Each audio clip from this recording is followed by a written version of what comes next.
Verlede week Vrydag aand en Saterdag het die jaarlikse kering vir die Kersmark uitstallers plaasgevind. Uitsignuus het gaan inloer hoe dit daar gegaan het.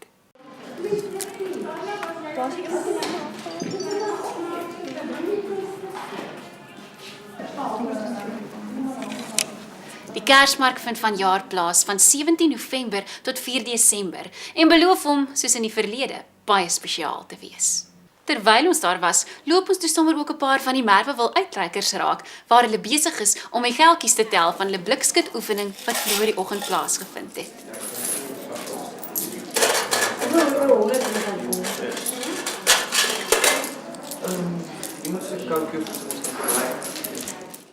Die skole sluit natuurlik Woensdag en die De Waver span sal baie graag vir elke kind wat deel is van hierdie projek op Dinsdag 8 Junie met 'n bak bevrore sop wil huis toe stuur vir die vakansie. Vir diegene wat klaar sop beloof het, onthou om dit môre tussen 4 en 6 by Liana Beaton af te lewer.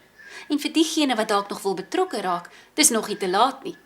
Kook vanmiddag 'n lekker dik sop, giet dit in 'n 2 liter roomysbak, vries dit oornag en lewer dit môre by Liana af. Maklik. Uitsignuus het al by geleentheid vir Radie Smit, wie se naam elke week op die gebedslys is, aan julle voorgestel. Ons het hierdie week donderdag 'n bietjie by hom gaan inloer in die Karel Bremer Hospitaal. Goeiemôre gemeente. Dinge het baie verander vandat u my laas gesien het. Ek is intussen tyd verlam as gevolg van die bestraling wat ek geneem het vir die kankerpyne in my rug. Ek lê tans nou meer as 'n maand lank verlam in die hospitaal. Ek het intussen tyd ook 'n groot bedseer ontwikkel wat die dokters probeer om skoon te maak en reg te kry. Maar ek prys nog steeds die Here en ek is nog steeds dankbaar vir die Here vir alles wat God vir my doen, want God is nog steeds goed.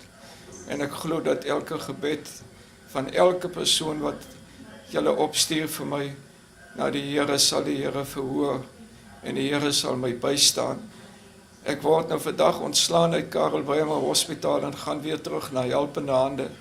Ek wil graag vra dat die gemeente bid dat die wond op my rug genees en dat God miskien in sy wysheid en sy krag en sy almagtigheid miskien eendag weer vir my 'n ou bietjie lewe sal teruggee, ook in my bene in, sodat ek net 'n ou bietjie vir myself kan help, dat ek nie so hulpeloos is en afhanklik is van ander mense nie.